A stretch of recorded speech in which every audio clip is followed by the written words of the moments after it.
So, I am in that stage of life. Well, let's go back a little bit.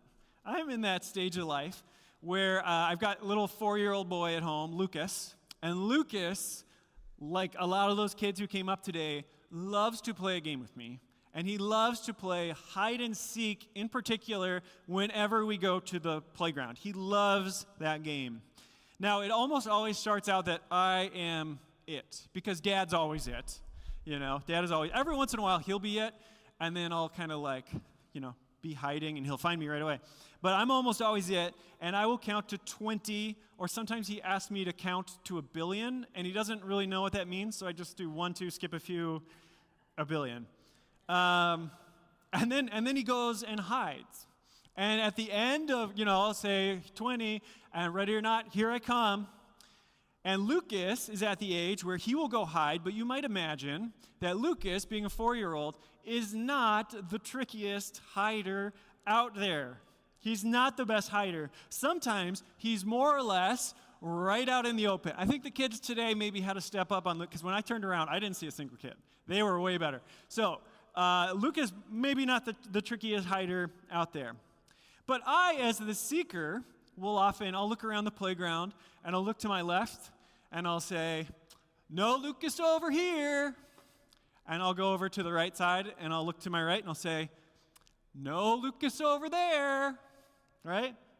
And then I'll continue this process, and I'll look up, and I'll look down, and I'll walk right by him. Say Lucas is right here. I'll walk by him, and I'll yell, well, where could that Lucas be? Wherever is Lucas? Did Lucas go invisible all of a sudden?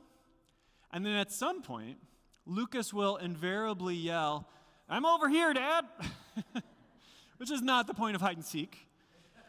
But then I'll walk by him again and say, he's over here, and I'll just say, I just don't see that Lucas. I just don't see him.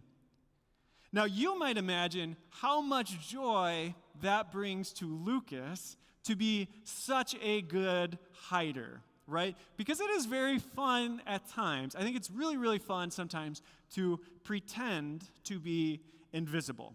Because I think we all have a sense of this as well. While it's fun to pretend to be invisible, it is not actually very much fun would not be very much fun for him or for I if he were actually invisible, if I didn't see him, right? Because imagine an alternate scenario here where what that would be like for him. Like imagine I yelled, no Lucas over here, and I yelled, no Lucas over there, and then I continue to walk around, but I never find him, right? How would that feel for him? He would probably feel scared. He would probably feel lonely. He would probably be afraid. And for him, or for me, that wouldn't be a good game at all. This game only works if there's an understanding that he would actually be found. And you probably have an intuition about this already, because I'm guessing you've played this exact same game with your children, or your grandchildren, or your nieces, or your nephews, or the kids around the block, right? We all play this game. And in fact, at times, adults can be very good. We can be very good at not seeing things that are right in front of us. Right? Being the unhoused person on the corner, or children in Gaza, or that uncle or aunt with mental illness, or the family down the street that is struggling to get by. I know that took a dark turn really quick. That took a dark turn. But I think it's true. We often turn away from people in need, whether knowingly or unknowingly, intentionally or unintentionally. We look away, we scroll past, we pretend we don't see. And in that way, there are people in this world who feel invisible, who are made to feel invisible. And while it can be fun to pretend to be invisible, it's not fun at all to feel or to be invisible. But our faith, our God, our Jesus, tells us not to look away, to look up, right? To look up and to see our neighbor. And that's exactly what happens in the gospel lessons today. We jump into this story, right, as Jesus is leaving the synagogue, and we're told he's been doing a little preaching and teaching. And a few things to know about the synagogue. First, at that time, only men, so Jesus is coming, he had just been preaching and teaching. He was in the inner part of the synagogue, and that was an area where only men were allowed to be, this inner part of the synagogue where a lot of that preaching and teaching would have taken place. So Jesus is coming out of that space, and he's approaching this area where everybody else is congregating. Other people are allowed to congregate. And the story goes that there was a woman there who appeared, who was a part of the crowd, who would have been crippled for 18 years. She was bent over at the waist like that. And we've seen people who have had this condition probably in our lives, right? So we know a couple things about her. First, we know she's a woman, and hence she's not allowed in that inner part of the sanctuary. She's not allowed in. And then the story goes, it's told in such a way that it says that a spirit had crippled her, right? And more than learning about why she was crippled, we're actually learning about how she was viewed at the time. Because people in this time would have seen any sort of illness or malformation, not necessarily as a disease, but they would have seen it as a work of evil spirits, probably brought on by maybe a misdeed of their past or a misdeed of their parents or something like that. Obviously, today we would see this very differently, but at the time, that's how it would have been viewed. So as a woman and a person with a disability, this woman would have doubly been seen as an outcast. Now, in many ways, this woman would have been almost invisible in this space. Right? She would have been invisible to these sort of like learned men, the rabbis and the people who are teaching and the people in the inner sanctum. And then also, she would have been somewhat invisible even in this crowd and in this group, in the society around her because of her illness. So, how does Jesus respond? How does Jesus respond to her? Well, first thing is that he sees her, right? It says right in the text, he sees her, not invisible. And then he goes a step further. He sees her, and then he calls her. He doesn't just call her, he doesn't just go out to her, he actually calls her in. And that's important because remember, calling someone into the inner sanctuary means they belong in that space. So Jesus he sees her, he calls her over, he calls her in, and by doing that, he invites her from being on the outside, and he calls her into the inside. She's not just among these people anymore.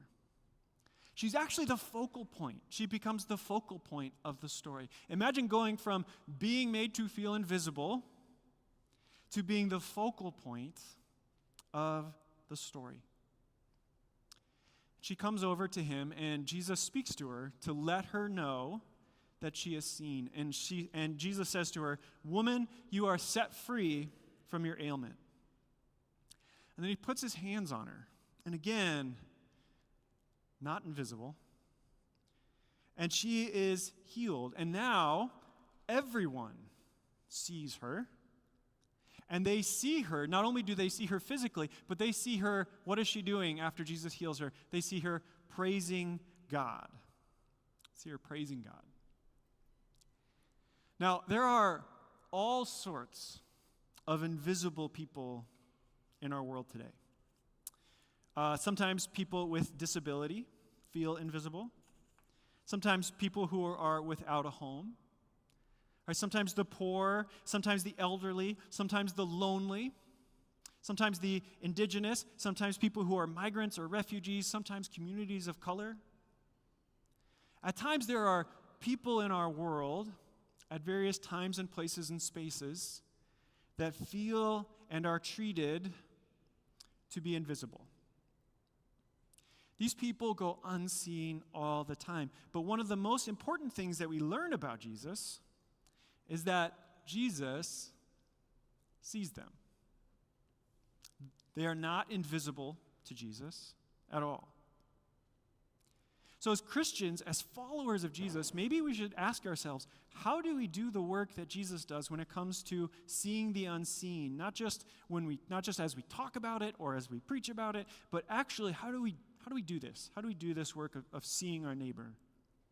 And fortunately, I actually think Jesus gives us a really nice, established pattern for understanding this in our world today. First off, we talked about this. Jesus sees the neighbor. Jesus recognizes the existence of the neighbor. This step might seem a little trivial, but think about how important it is to be seen and acknowledged and believed.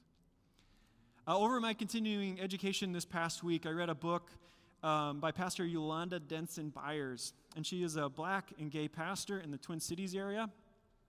And the thesis of her book is that when someone tells you something, and when someone is hurting, that we are called to listen to them and to believe them.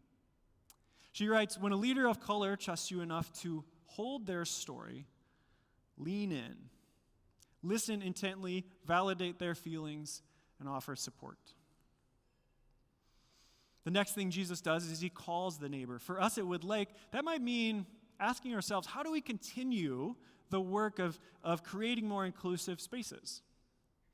For example, what might it look like for us to create spaces in our worship for our neighbors at MICC? Read another book on my continuing education called Blessed Minds, Breaking the Silence About Neurodiversity, that talked about the ways that churches around the country have worked to create spaces in their worship specifically designed for neurodiverse people on the autism spectrum and other things.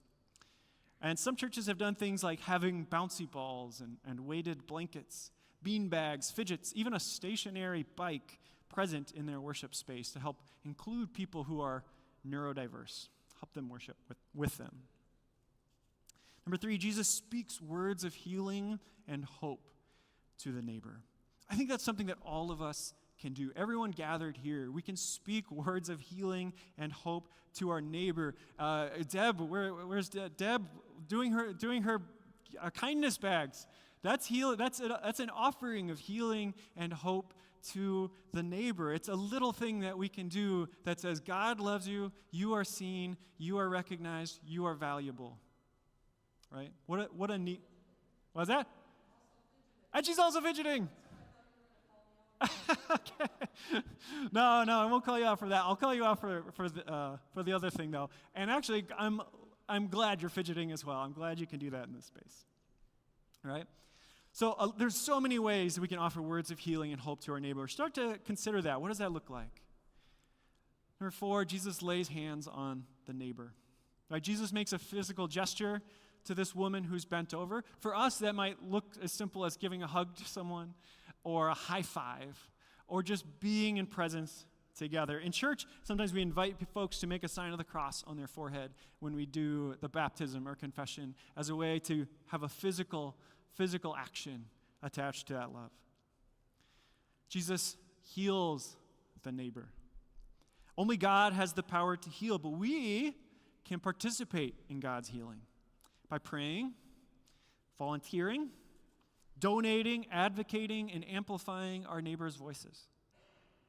Another great idea from this Blessed Minds book that I read was that we might not always be able to cure people, and people might not always want to be cured, but that doesn't mean that Jesus doesn't bring healing in some form into our lives. So we're always called to bring healing and hope and love into people's lives through Christ. And finally, Jesus frees the neighbor. By doing all of the above, by taking these simple steps, Jesus lets the oppressed go free. It says that in the text, that this woman is freed. By doing all the above, Jesus does justice in the world. And we, as Jesus' hands and feet in the world, we participate in this act of healing and this act of liberation by doing these things that Jesus did. Now think of it this way. It's like we're all playing a big game of hide and seek. Some people get found right away. That's a good thing. Some people are found right away. But when they do, they become the seekers. But some people don't get found right away. And at first, sometimes that can feel good, can feel independent, not to be found. But after a while, maybe that feeling isn't so good. Regardless of whether we are lost or whether we are found, the good news for us is that we are not invisible. Jesus sees us. Jesus calls us in. Jesus speaks words of healing to us. Jesus embraces us. Jesus heals us. And Jesus sets us free. Now you're it. Thanks be to God.